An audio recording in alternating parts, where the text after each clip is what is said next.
So we've got Jan from TeslaFix. Not only has he got the best little channel in Europe, he's also our man on the ground. He's giving us the information we need because we don't get it here necessarily. I'm Brian. Welcome to My Tesla Weekend. Jan, how are you? I'm fine, and I'm very glad to be on your channel again. I always enjoyed your content and the interviews we did already. I mean, is Mercedes going away and everything? The last episodes we had were pretty interesting and funny, and well, so great. I really enjoyed being here. Yeah. Good. I hope it's as fun for you as it is informative for us, but we'll find out how informative it is. I think we should talk about this little thing called China. Did you know that China makes EVs and that the U.S., for the most part, doesn't really buy them? Interesting. Did you know that the U.S. doesn't buy them? It's because we have a 28% import tax on Chinese-made cars. Mm-hmm. It's very protectionist, and as a result, if you ask an American to name a Chinese car brand, they might come up with BYD, who does not sell cars here, and they probably wouldn't come up with Polestar, the only company that actually does. So that is interesting, but in Europe, the picture's very different. Tell me a little bit about adoption of Chinese-built EVs in Europe. Okay, so let's see.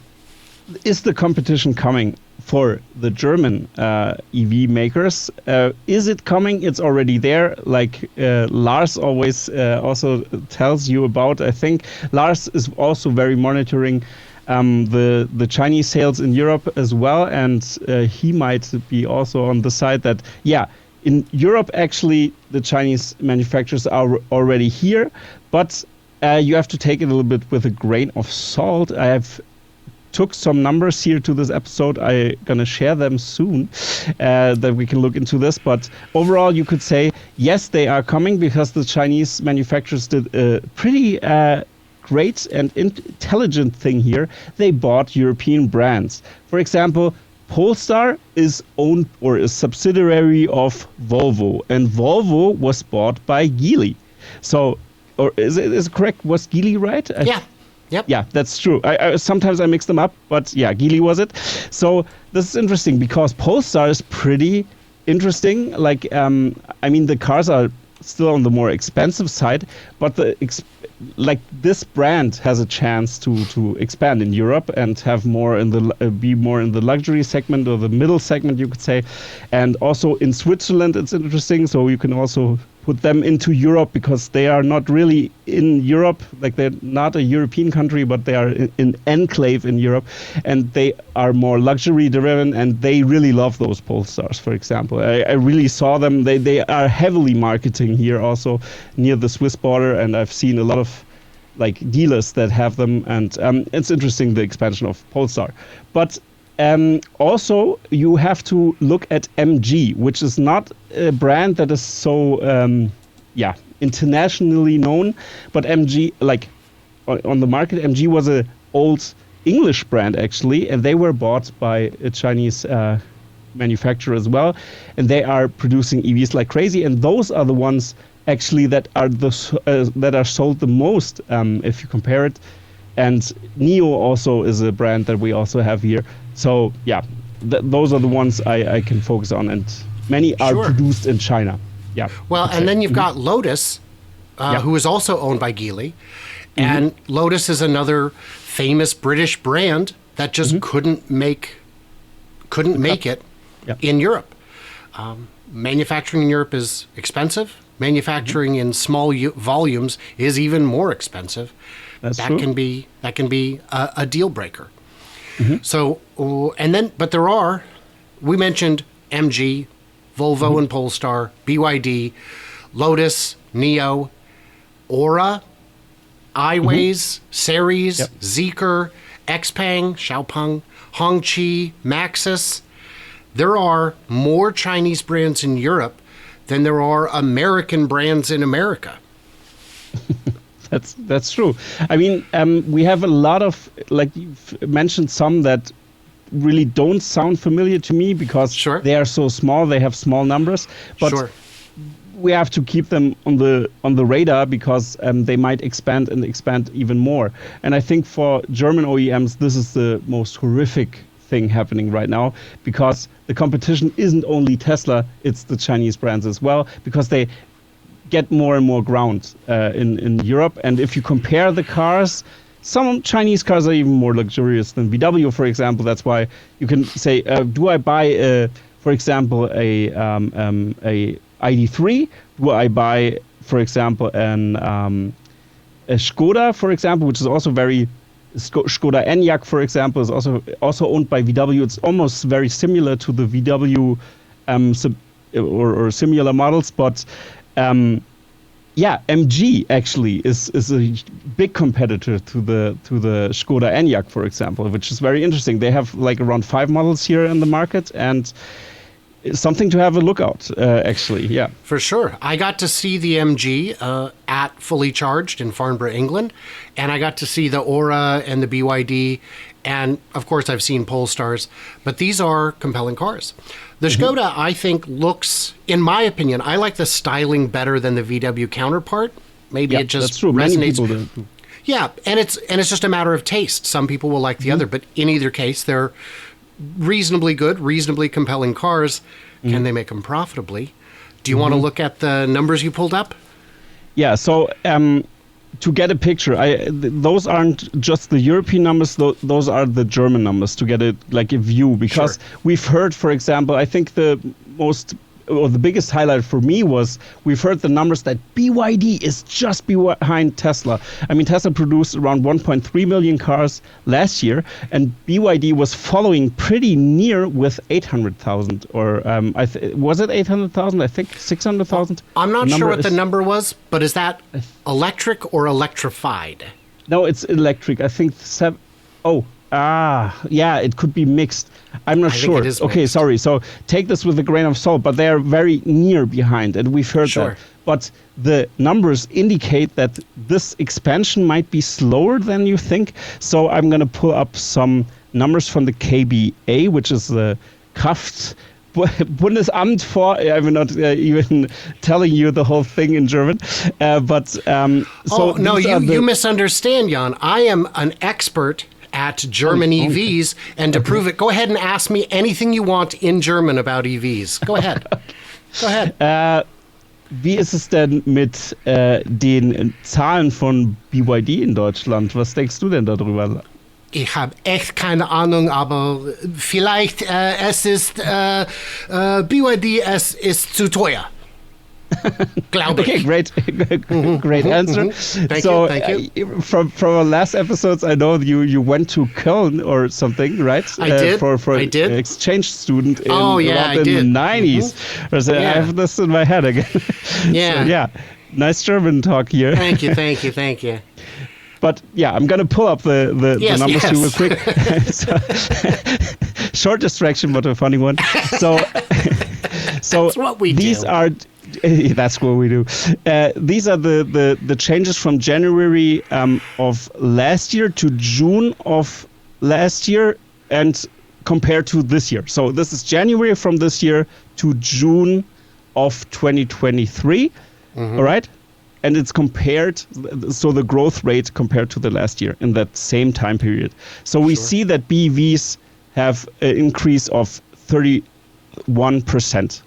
Wow. And internal combustion engines, which is like gas, is on top, and then we have diesel down below, and it grew in Germany 15%. And that's also what VW mentioned. There was the CEO of VW China said they want to grow even the internal combustion engines.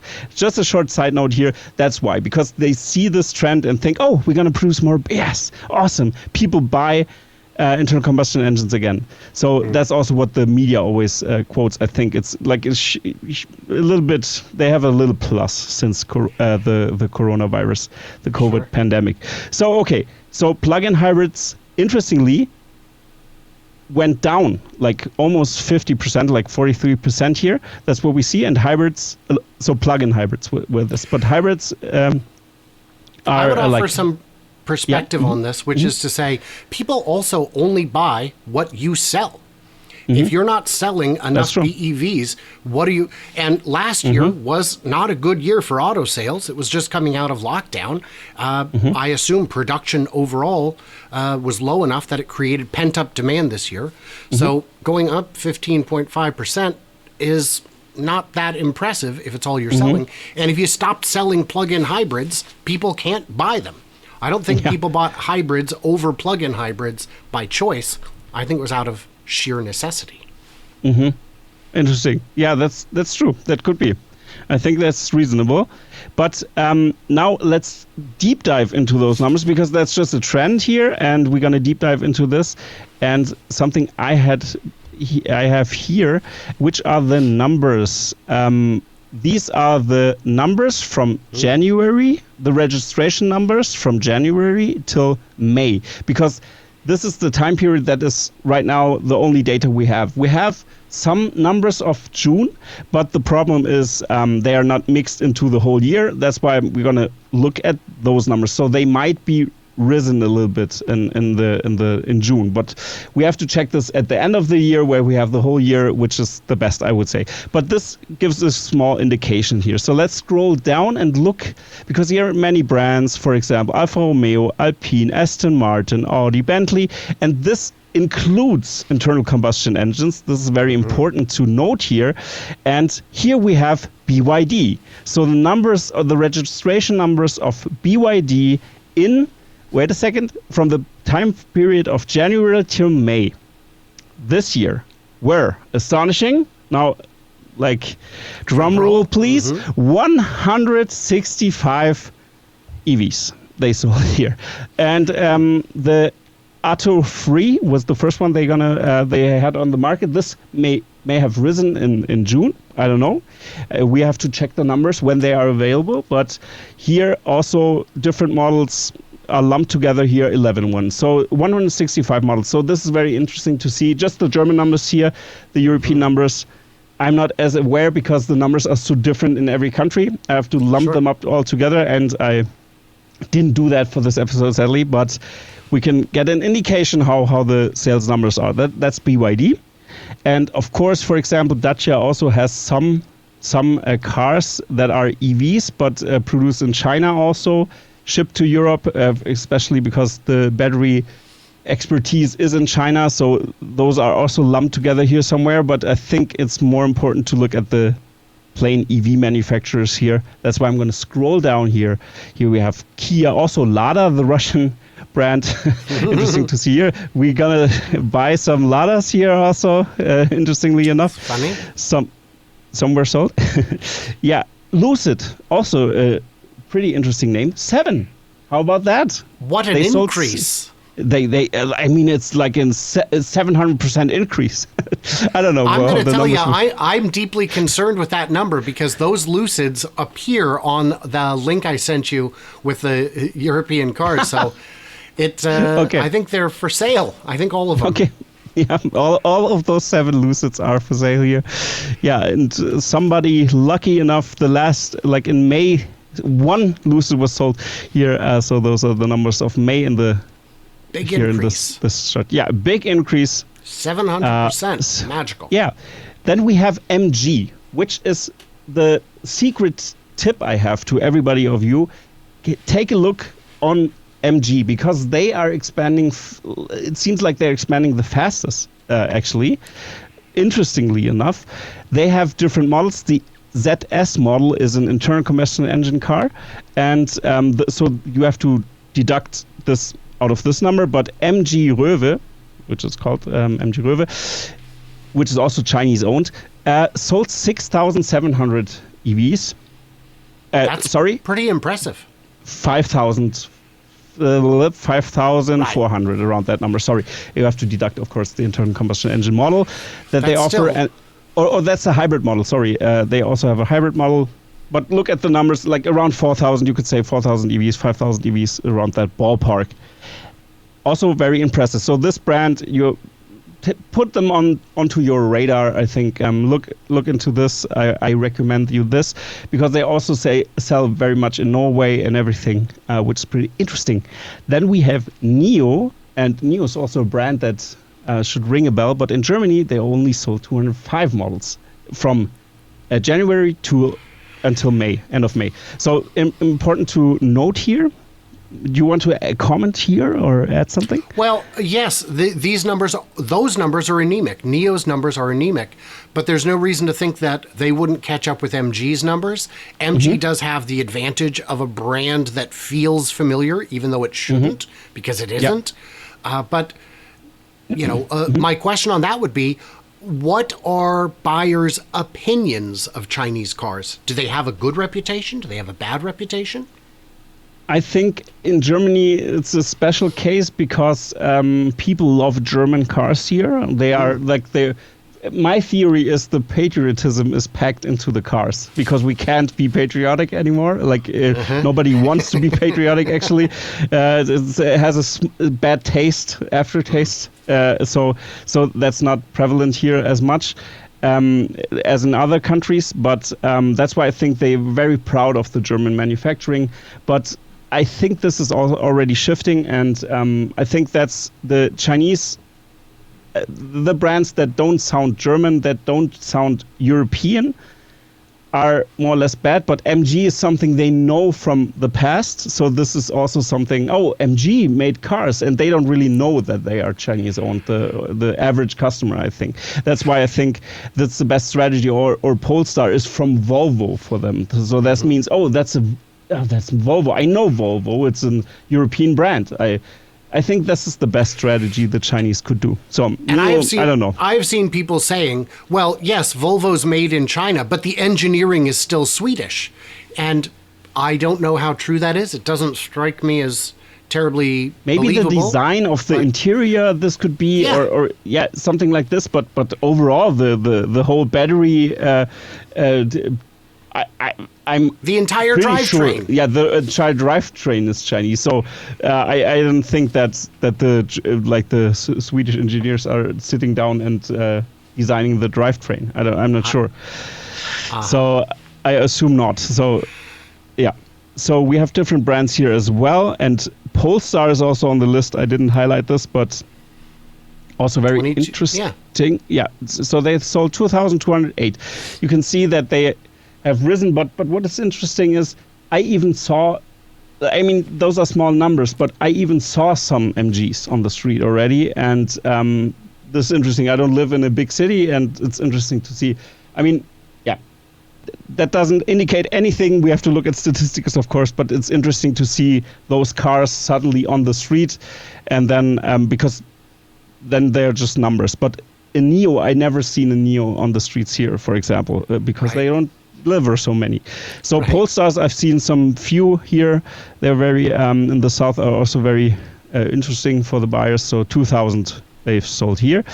Then here is Porsche together. Here's the Taycan, for example. They sold 1,700 for the Taycans here in this time period, and that's impressive. That's good. And here's the Zoe, for example, also from Renault. It's also an EV, 1,540, around that ballpark. So around 2,000, 4,000 in that ballpark. So let's go down, and we have Skoda here.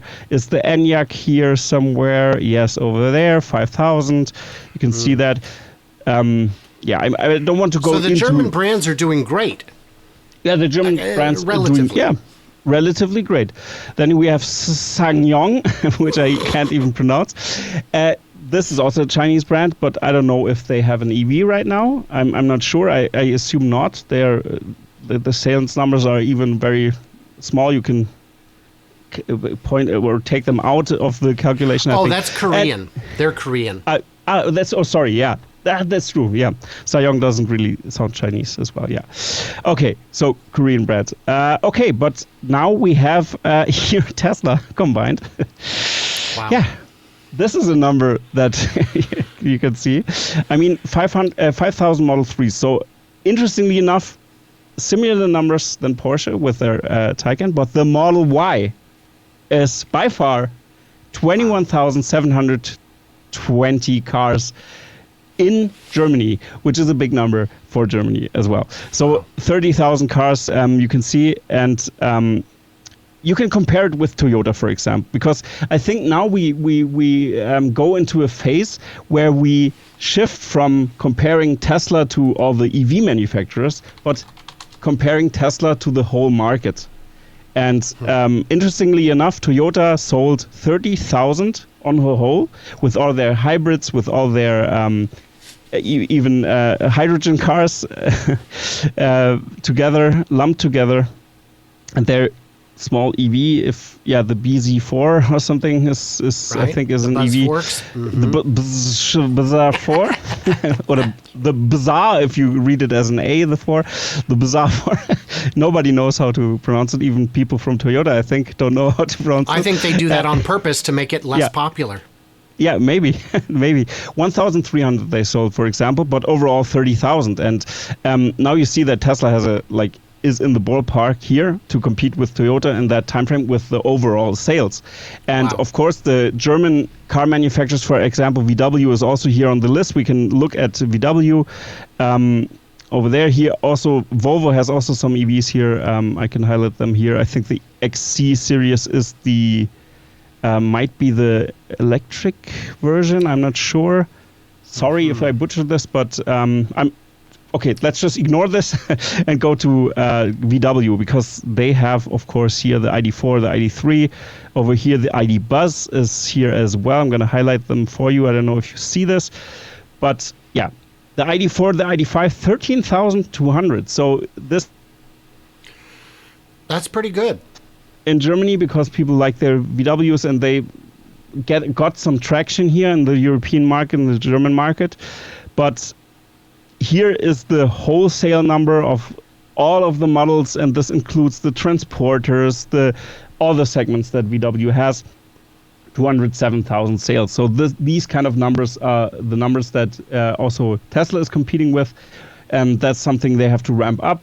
They have to, if they bring utility vehicles on the market, I think it will have a huge push in Germany then, and also if they expand their network for businesses because many cars that are owned in Germany are actually owned by businesses. People don't realize this. This is a huge topic and very interesting to understand in the German market. So that's just an overview of the German market to see, and many of those highlights also are in the whole European space as well. So that's why I've picked out the German numbers here, but I also have numbers from Norway, which are also pretty interesting, because EV adoption is a totally different game there, but just something to keep in mind. So I hope this shows something. What is your comment on this?